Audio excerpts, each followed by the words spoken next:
What is going on, Wolfpack Nation? Welcome to another episode of Tuffy Talk, y'all. We are rolling here right into the spring, which unfortunately, though, means that some of these sports are unfortunately behind us. And the unfortunate thing is that one of those sports we were able to watch the greatest to ever do it, and the GOAT herself, Emily Shepard, for NC State Gymnastics. And we are lucky enough to have her here on the show once again. And we have been huge fans of hers.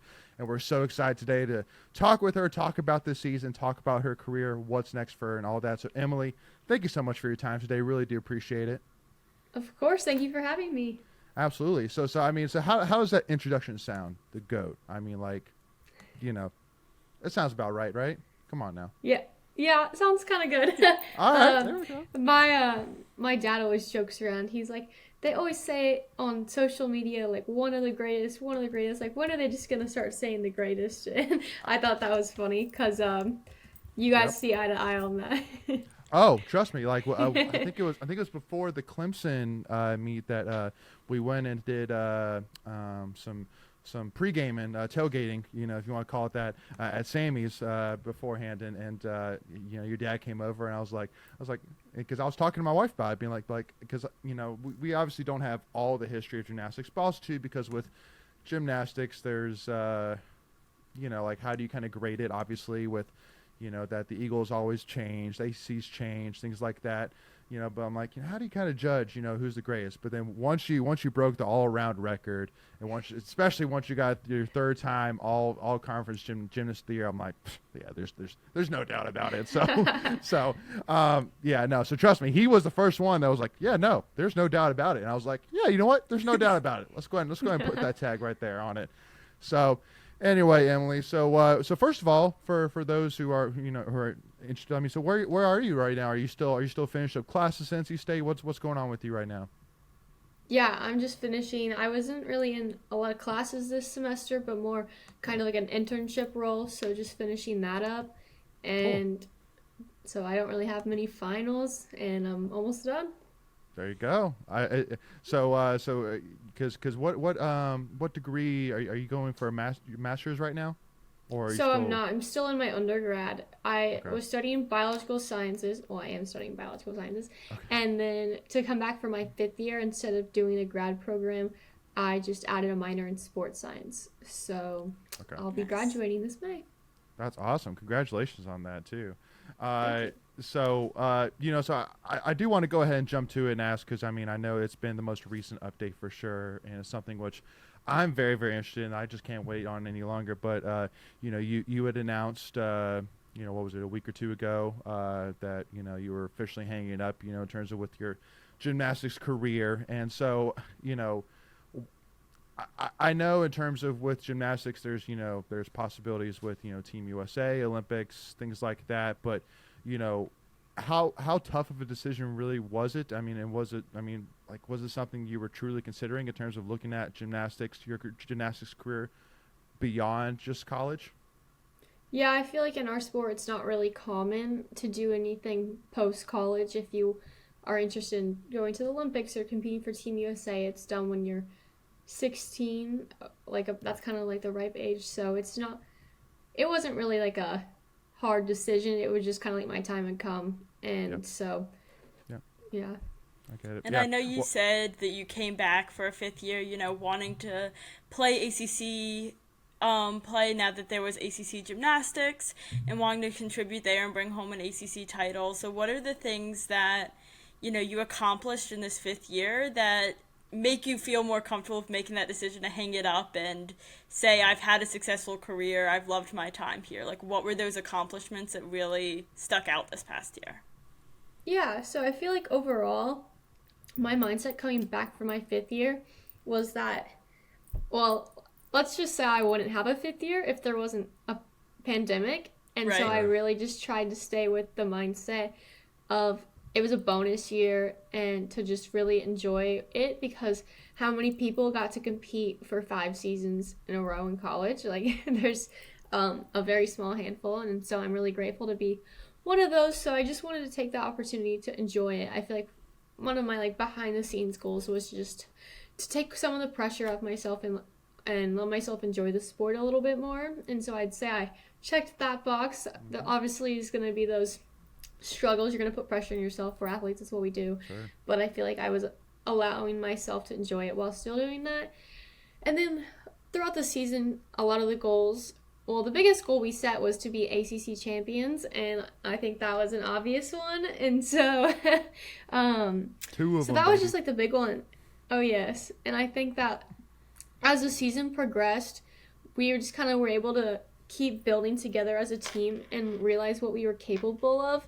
And I feel like where it really hit was when we beat UNC at their home, and then we I think we went to Clemson the next week or shortly after, and once we beat them, I think that's when our fire just really ignited, because when we just kept the ball rolling and then we realized that we had gone undefeated in regular season play and now undefeated in all ACC play, I just think that being able to look back and realize that like in that moment that wasn't a goal for us, but we just kind of stuck to what we know and it all happened. Yeah.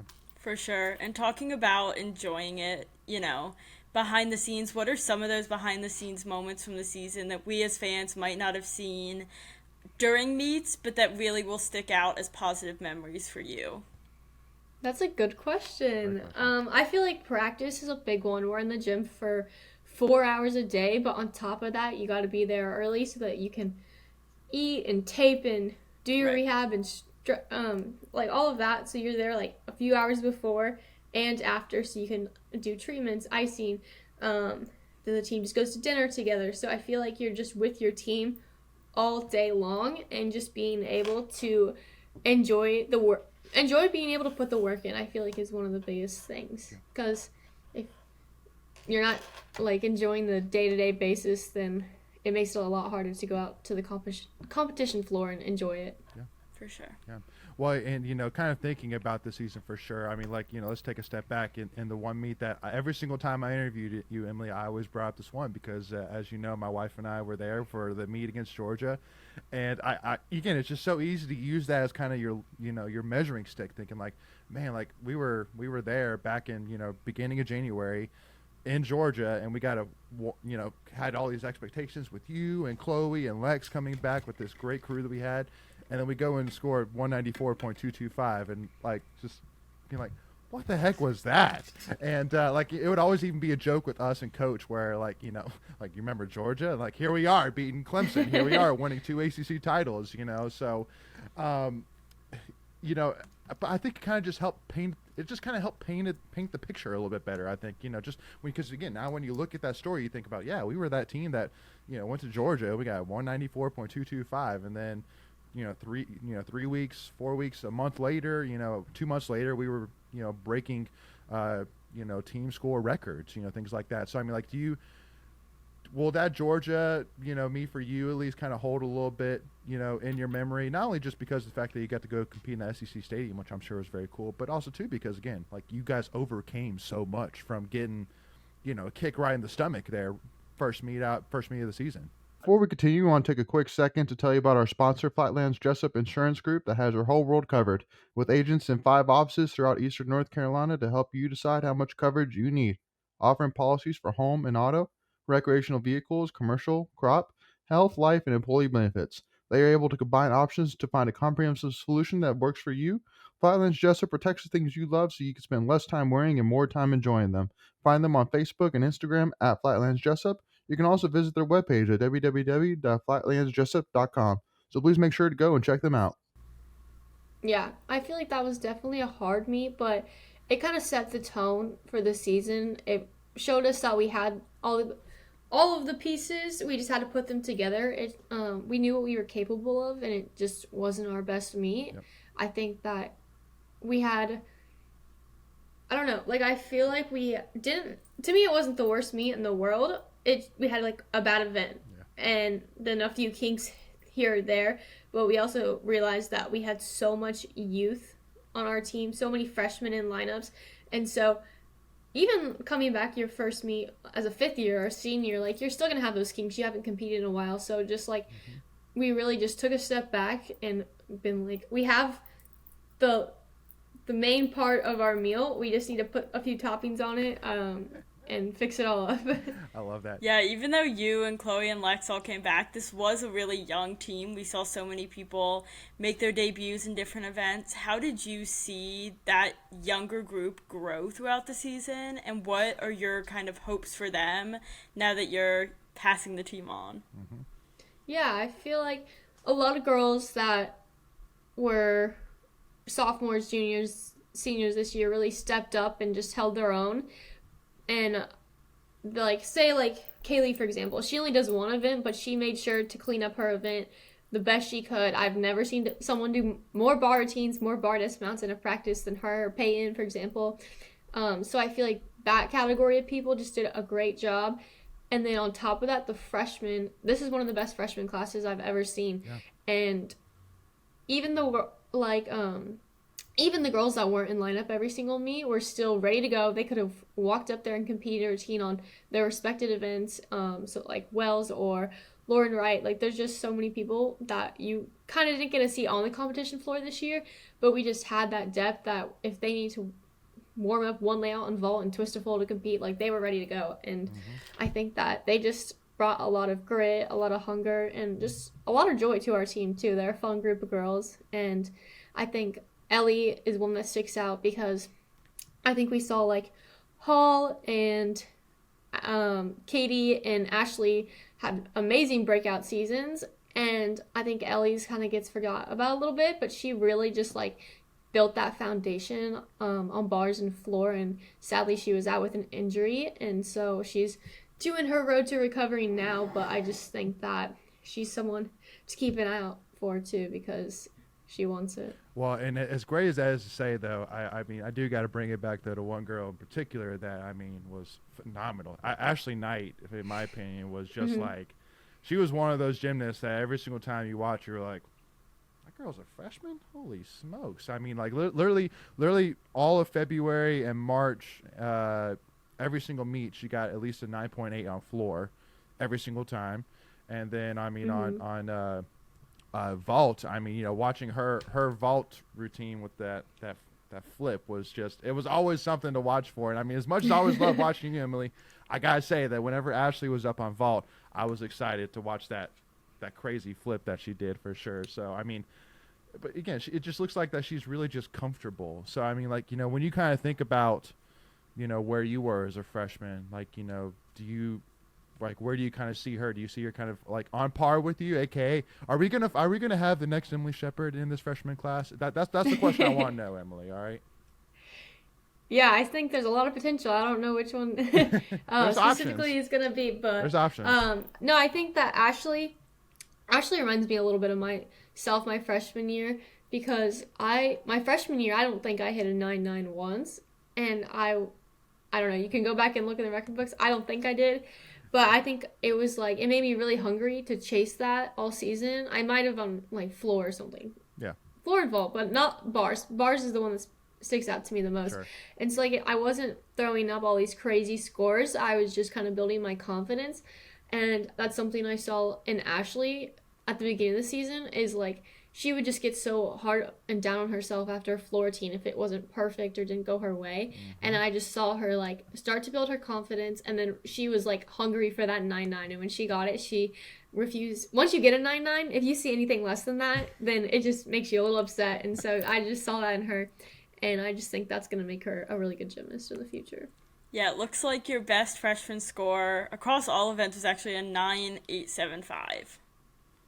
So almost the 9.9. Almost. Okay, there we go. So Emily, I do got to ask you though, because this has been kind of a little controversial thing, which I mean, you know, you're not with the team anymore. You are, like, you know, however you want to put it. But I'm sure you could maybe be a little bit more controversial comment now that you're out of it a little bit here. But for me and for a lot of state fans, for sure, who follow gymnastics, I mean, there's just no doubt in my mind. There's got to be a little bit of SEC bias there, a little bit of big time top, you know, bias for sure. I mean, because there's just been so many times where I'm looking at, like, you know, a routine by you or Chloe, and I'm like, there's nothing wrong with that. That was absolutely phenomenal. But then you look at, you know, an SEC like an LSU or you know whoever, you know, do something and you're like, okay, a little bit of misstep there and they'll get a 10. So I mean, especially since it's not like a goal where there's a line. So if the puck crosses that line or if the ball crosses that line, it's a goal. It's simple. But with gymnastics, there's a lot of personal bias, behind them being like, okay, like I think I saw one there. I'm going to cut that off. So there's opportunities for bias there. Like, do you see bias? I mean, because again, in my opinion, you never getting a 10 is downright just disrespectful. That's just crazy. That's absolutely asinine in my opinion. So I mean, talk to me about it. Like, do you feel like that there's bias for those top schools? I think that maybe a little bit, but it's just hard because we can't control what scores they give us, and so. Like you said, like you could have seen like me or Chloe do a routine, and you're like, that looked amazing. There's nothing wrong with it. Yeah. Well, I feel like in our eyes, we just like pick ourselves apart so much that we probably did see something wrong with it, and we don't always agree with the scores. But I think it just makes you hungrier when you did the best routine you could do, and you don't get the score that you thought you deserved, and it just makes you go back in the gym the next week and work that much harder. And I feel like I'd rather have, if I was ever to get a 10, I would have wanted to deserve it. I wanted someone to just like hand it to me because they thought it was a good routine. You deserved it, Emily. Get out of here. You're being way too nice. Anyway, keep going. Sorry. No, you're good.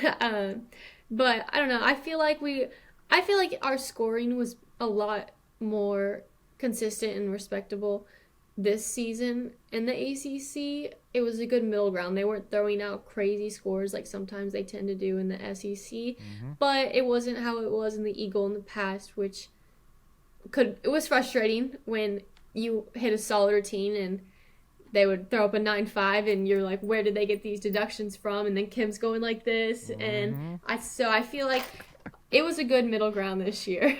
Yeah. I wasn't too frustrated with a lot of the scores I saw. I thought it was all pretty in the grand scheme. I thought it was pretty fair. You're so good. And talking about these different divisions, obviously for anyone watching who doesn't know, you didn't grow up around Raleigh.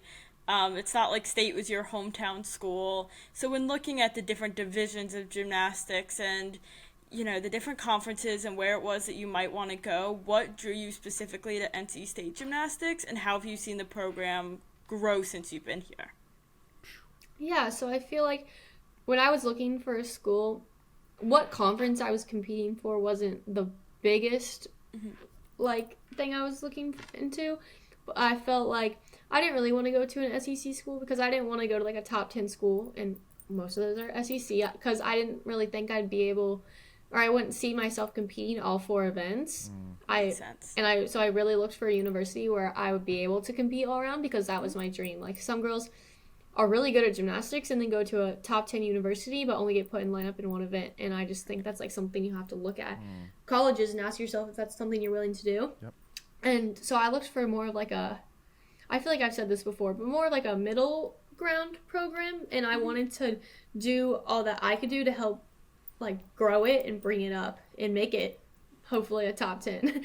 So I just wanted to kind of like I didn't want to go to the best program or the biggest program. I wanted to go to somewhere that I could help just like change and make a positive impact on. I don't know what it was. I remember in high school I saw like this, it was like a cheesy quote or something, and I think it was some his name was like Inky Johnson, if you know who that is. Yep, the motivational speaker. He like has a podcast, and I was listening to it, and it was like he told a story of how he went into an airplane bathroom somewhere, and it was like the sign on the door said like, can you please like leave this place better than you found it to help the person that comes after you, or something like that. And so that was just kind of like the mindset that I had going in to NC State, like just kind of like doing my job so that the next girl that gets to come in and wear an NC State Leo just has a better time than I did. So Speaking about Leos, this is a question I want to ask. Y'all had a lot of fun leotards this year. What was your favorite?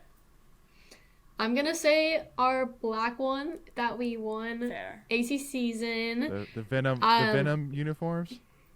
Yes, we call it Venom because another Leo that we have, we called Spider-Man, and so we thought it was a fun little take on it. But I helped design that Leo. Oh, that's awesome. But yeah, Kim lets us have a lot of input on it if we want. So I was like, well, I want to. But she really helped bring that vision to life, and I think it's one of our most sparkly Leos. So Oh yeah. it's like I'll be standing still and it looks like I'm moving. That's right. Yeah, yeah. All right, Emily. Well, with that being said, we're going to take a pause here for part one. But for Wolfpack Nation that wants to stay in touch with you, and follow your journey. I mean, you're probably most involved on Instagram. Am I correct with that? Correct. All right, cool. So make sure y'all will have all of the links to all of Emily's social media in the description below, and if you're listening, in the description of wherever you're listening, whether that's Apple Podcasts, Spotify, you name it. So make sure to go give Emily a follow, y'all. And as again, I'm sure this will not be the last time that we at least hear Emily talking about gymnastics, right? I'm sure you'll still stay involved for sure, right? Yeah. All right, let's go. That's what I'm talking about. All right, Wolfpack Nation. Well, thank y'all so much. Make sure to come back for part 2 as we continue to talk about this amazing season that just occurred. And also too, just talking about a little bit more about the growth of the sport of gymnastics here at NC State. So we'll see y'all for part 2. Make sure again to hit that subscribe button, hit that notification bell. If you enjoyed this conversation, hit that like button, and make sure if you're listening to us on Spotify or wherever you listen to this on podcast, leave us a 5-star review as well. But thank y'all so much for tuning in. We'll see y'all soon, and go Pack, baby.